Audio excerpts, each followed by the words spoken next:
Thoracic wall की clinicals. सबसे पहले है चेस्ट पेन। पेन चेस्ट में क्यों हो सकती है? जो इर्द गिर्द सारे रीजन्स पड़े हैं, विसरास पड़े हैं, उनके अंदर कोई प्रॉब्लम हो गया। लंग्स पड़े हैं, उनकी कोई डिजीज़ है, हार्ट पड़ा है, उसकी कोई डिजीज़ है, इंटेस्टाइन पड़ा है, उसमें कोई गड़बड़ है, गॉल ब्लैडर का कोई मसला है, या जो मसला स्केलेटल सिस्टम है उसमें कोई डिसऑर्डर आ गया। तो जो जिन लोगों की हार्ट अटैक की हिस्ट्री होती है उनके अंदर चेस्ट पेन जब होती है तो वो सब स्टर्नल होती है, स्टर्नम के नीचे, डीप स्टर्नम के बिल्कुल नीचे। अच्छा, और क्रशिंग पेन होती है जो कि रेस्ट के साथ नहीं जाती। रिब्स फ्रैक्चर की बात करें तो जो पहली रिब होती है वो बेसिकली प्रोटेक्टेड होती है, उसकी वो छोटी ब्रॉड भी होती है और पोस्टीरियर इन्फीरियर पड़ी होती है क्लेविकल के। इसका डायरेक्ट ट्रॉमा हो तो फ्रैक्चर हो जाता है और इससे जो सुपीरियर स्ट्रक्चर्स होते हैं वो भी इंजर हो जाते हैं, सबक्लेवियन और ब्रेकियल प्लेक्सस। मिडल जो होती हैं रिब्स वो कॉमनली फ्रैक्चर हो जाती हैं, जो लोअर होती हैं अगर वो फ्रैक्चर हो तो डायफ्राम को टेयर कर देती हैं। रिब फ्रैक्चर के कॉजेज़ क्रशिंग इंजरीज़ या कोई भी ब्लोज आ जाती हैं और इसके केस में इंटरनल ऑर्गन्स भी डैमेज हो सकते हैं। किसी भी रिब का weakest part interior towards angle होता है और जो ब्रोकन पार्ट होता है वो थॉरैक्स को मूव करने के साथ मूव कर रहा होता है और पेनफुल होता है, तो इसलिए उसको सर्जरी से रिपेयर कर दिया जाता है। ट्रायल चेस्ट में एक पेनफुल कंडीशन है जो कि वेंटिलेशन को बेसिकली ख़राब कर देती है। होता है इसमें ये कि रिब्स के मल्टीपल फ्रैक्चर हुए और जो लार्ज सेगमेंट होता है ना थोरेसिक वॉल का वो फ्रीली मूव कर रहा होता है और जो ब्रोकन पार्ट होता है रिब का वो पैराडॉक्सिकल मूवमेंट शो कर रहा होता है, इसकी वजह से ऑक्सीजनेशन इफेक्ट हो रही होती है और इसको भी वाइड्स प्लेट्स या हुक्स लगाकर ट्रीट कर दिया जाता है ताकि ये मूव ना करे उस तरह से। उसके बाद थोरेक्टमी आ जाती है। थोरेक्टमी में मतलब इस थोरेक्टमी का मतलब है कि opening up the thoracic wall. Open हम क्यों करेंगे? क्योंकि प्लूरल कैविटी तक एसेस लेनी है, क्योंकि हमने वहाँ पर कोई प्रोसीजर परफॉर्म करना है, ठीक है। अब जो थोरेक्टमी है ये एंटीरियर इंसियन भी एंटीरियर थोरेक्टमी इंसियंस एंड पोस्टीरियर थोरेक्टमी इंसियंस हो सकते हैं। एंटीरियर वाले केस में एज शेप्ड कट हम लगाते हैं पेरिकॉन्ड्रियम में, एक या एक से ज़्यादा कार्टिलेज में, ठीक है। एक या एक से ज़्यादा कार्टिलेज की पेरिकॉन्ड्रियम में एज शेप्ड कट लगाते हैं, ठीक है, और फिर हम सेगमेंट वहाँ से निकाल लेते हैं और थॉरैक्स में एंटर हो जाते हैं। मतलब हमें डायरेक्ट एक्सेस मिल गई थॉरैक्स तक। एक ये तरीका है एंटीरियर। पोस्टीरियर ये है कि हम पोस्टरोलेटरल नॉर्मली 5 to 7 जो इंटरकॉस्टल स्पेस है उधर से हम थॉरैक्स में एंट्री के लिए प्रोसीजर परफॉर्म करते हैं। तो बेसिकली लेटरल अप्रोच यूज़ कर रहे होते हैं। लेटरल अप्रोच में ये होता है कि कॉन्ट्रालेटरल साइड पर पेशेंट को लिटाकर उसका अपर लिम्ब एबडक्ट करा दिया जाता है कि उसका फोरआर्म जो है उसके सर के बिल्कुल साथ हो। यानी इस केस में ये होता है कि जो इन्फीरियर एंगल होता है स्कैपुला का वो कम्प्लीटली एलिवेटेड और इन्फीरियरली रोटेटेड होता है, तो इस तरह से फोर्थ इंटरकोस्टल स्पेस में तक की एसेस हमें मिल जाती है, ठीक है। उसके बाद यहाँ पर बेसिकली ये होता है कि सुपीरियर न्यूरोवेस्कुलर बंडल्स प्रेजेंट होते हैं ये प्रोसीजर करते हुए जब हम कर रहे हैं सिंगल स्पेस में ही। तो सुपीरियर रीजन में जो सिंगल स्पेस में काम करें तो इसके सुपीरियर पार्ट में उस स्पेस के न्यूरोवेस्कुलर बंडल प्रेजेंट है तो उसको इंजरी नहीं देनी, अवॉइड करना है, ठीक है, उसके केयरफुल रहना है। उसके बाद न्यूमोनेक्टमी आ जाती है। इसमें ये होता है कि एज शेप्ड इंसिजन देते हैं क्योंकि और साथ एक वाइड सेगमेंट जो होते हैं वो एक्साइज कर लेते हैं। अगर न्यूमोनेक्टमी परफॉर्म करनी है तो उसके केस में थॉरैक्स में एंट्री इस तरह से हासिल करते हैं, ठीक है। हमारे पास दो तरह के मेथड होते हैं, कभी थॉरैक्स की सर्जरी करनी है या कोई प्रोसीजर परफॉर्म करना है। एक इन्वेसिव होता है और एक नॉन इन्वेसिव होता है। नॉन इन्वेसिव में एंडोस्कोपी यूज़ की जाती है और इन्वेसिव में रिब काटी जाती है, ठीक है, और पेरिऑस्टियल शीथ है उससे जाया जाता है एंड उससे हम मतलब अंदर को जा रहे होते हैं, उसके थ्रू जा रहे होते हैं, ठीक है। यानी वो डैमेज हो रही, वो इंटैक्ट नहीं रहेगी, उसकी चीर फाड़ हो रही है। इंटरकोस्टल मसल्स जो हैं वो इंटैक्ट रहते हैं और रिब्स जो और इस तरह हम अंदर एंट्री ले लेते हैं, ठीक है। अब जो रिब्स अगर हम उनको काट के जा रहे हैं तो रिब्स जो होती हैं पेरिऑस्टियम से वो रीजनरेट हो जाती हैं।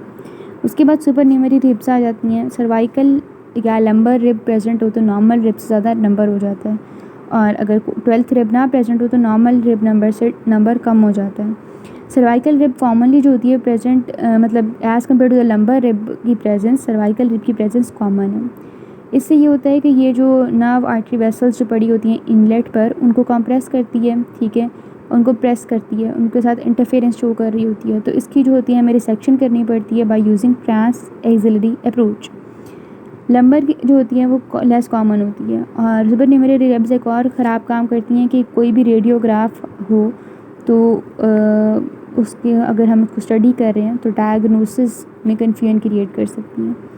उसके बाद protective function ageing of costal cartilage. Costal cartilage basically resilience दे रही होती हैं और सारी ब्लूज वगैरह से बचा रही होती हैं। चिल्ड्रन के केस में जो रिब्स की इलास्टिसिटी होती है, जो कोस्टल कार्टिलेज की इलास्टिसिटी होती है वो काफ़ी होती है, जो CPR वगैरह के अंदर अगर कैसे केसेस होते हैं कि रिब नहीं टूटती लेकिन इंटरनल विसरा को नुकसान पहुंचा होता है, वो इंजर हुए होते हैं अगर बहुत हार्ड चेस्ट कंप्रेशन दिए गए हैं। लेकिन एल्डर्स के केस में क्योंकि इलास्टिसिटी कम होती है, ब्रिटल होती हैं और कैल्सिफिकेशन हुई होती है और बेसिकली रेडियो अपेक वो शो हो रही होती हैं, यानी वाइट शो हो रही होती हैं वो रेडियोग्राफ्स पर, तो CPR के दौरान रिब का फ्रैक्चर ही होता है। ठीक है, ऐसे नहीं होता कि रिब का फ्रैक्चर ना हो और इंटरनल विसरा का कोई प्रॉब्लम क्रिएट हो जाए। ठीक है, उसके बाद आ जाता है ऑसिफाइड ज़िफॉइड प्रोसेस।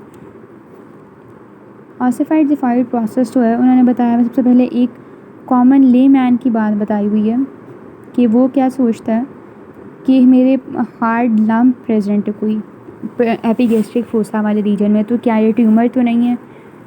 हालांकि ऐसी बात नहीं होती, ऑसिफिकेशन हुई होती है ज़िफॉइड प्रोसेस की।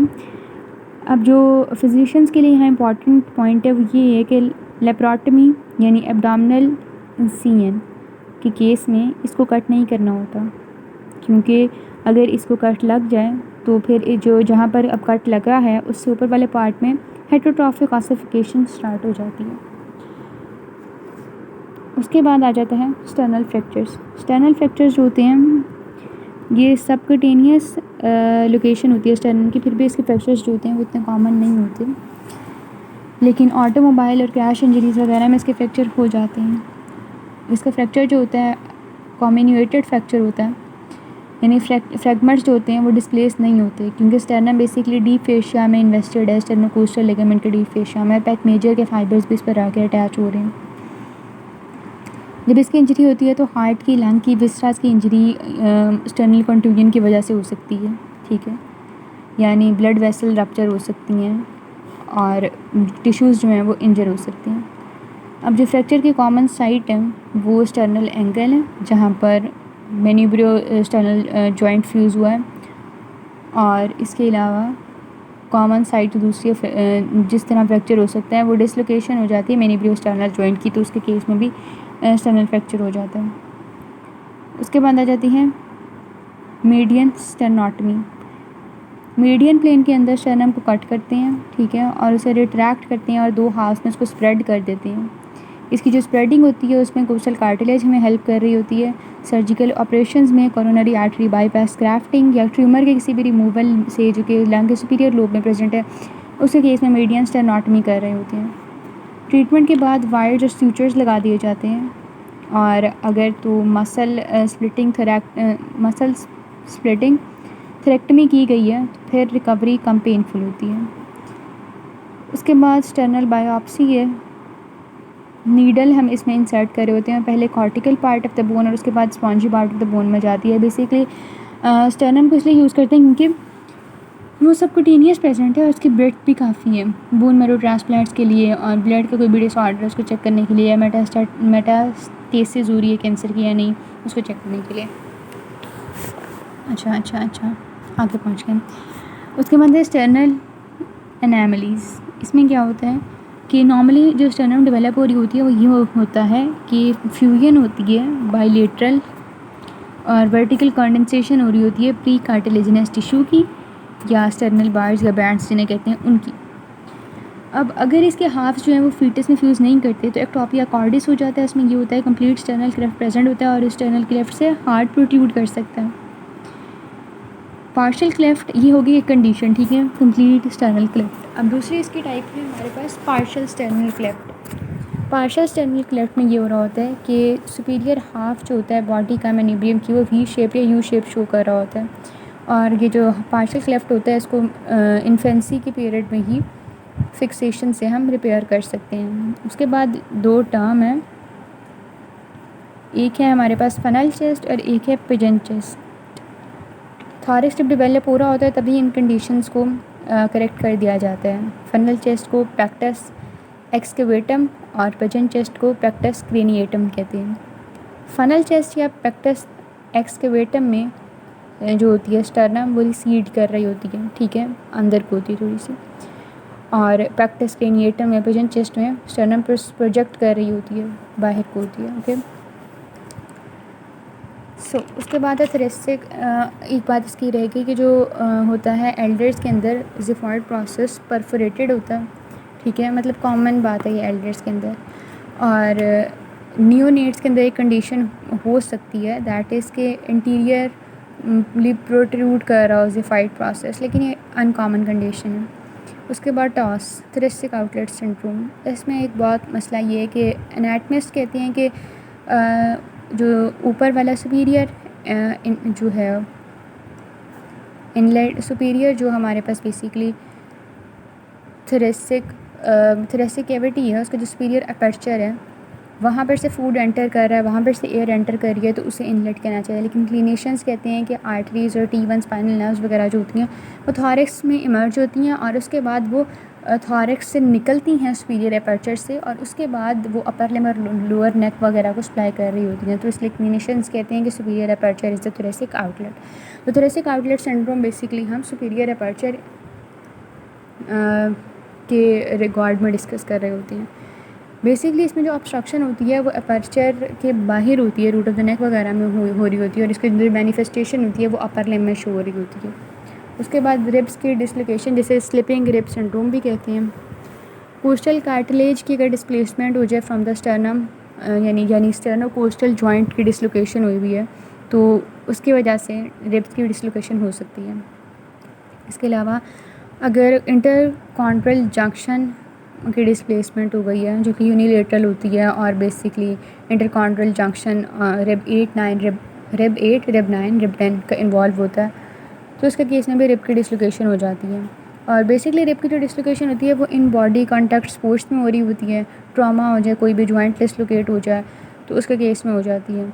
और इसके केस में ये होता है कि हमारे पास लंप लाइक डिफॉर्मिटी प्रोड्यूस हो जाती है उस साइड पर, और डीप इंस्पायरेशन में पेनफुल कंडीशन होती है मतलब।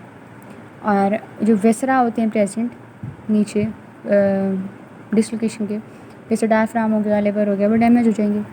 सेपरेशन या डिसलोकेशन ऑफ द रिब, जो सेपरेशन ऑफ रिब या डिसलोकेशन ऑफ कोस्टोकॉन्ड्रल जंक्शन। कोस्टोकॉन्ड्रल जंक्शन इन जो रिब और कोस्टल कार्टिलेज के दरमियान जंक्शन प्रेजेंट है। बेसिकली इसमें ये होता है कि 3 to 10 रिब में कॉमन है। पेरिकॉन्ड्रियम और पेरिऑस्टियम टीयर हो जाती है 3 to 10 रिब में, और रिब जो है सुपीरियरली मूव कर जाती है, यानी वो जो ऊपर वाली रिब है उसके साथ ओवरराइड कर रही होगी और पेन प्रोड्यूस हो जाएगी। आखिरी paralysis of diaphragm. Paralysis of diaphragm, इसमें सबसे पहले उन्होंने बात ये बताई हुई है कि आधा डायफ्राम पैरालाइज क्यों होता है। आधा डायफ्राम के पैरालिसिस को वन डोम या हमें डायफ्राम पैरालिसिस भी कहेंगे। इसलिए होता है क्योंकि मोटर सप्लाई जो होती है वो फ्रेनिक नर्व से आ रही होती है, वो दूसरे को अफेक्ट नहीं करती, ठीक है, क्योंकि हर डोम की अपनी अलग सप्लाई है, ठीक है। डिटेक्ट हमें इस तरह करते हैं इसको कि रेडियोग्राफ से हम देखें, रेडियोग्राफ से हम डिटेक्ट कर सकते हैं, लेकिन सिंपल मतलब सीधी डिटेक्शन इसकी ये है कि पैराडॉक्सिकल मूवमेंट हो रही होगी। और इंस्पायरेशन के अंदर पैरालाइज जो है पार्ट वो डिसेंड नहीं करता, और विसरा कंप्रेस होते हैं, और एक्सपायरेशन के अंदर वो असेंड नहीं करता पैरालाइज पार्ट, क्योंकि पॉजिटिव प्रेशर डेवलप हो जाता है लंग्स के अंदर। और ये जो पैरालिसिस ऑफ डायफ्राम है बेसिकली एंड स्टेज होता है मायस्थीनिया ग्रेविस का।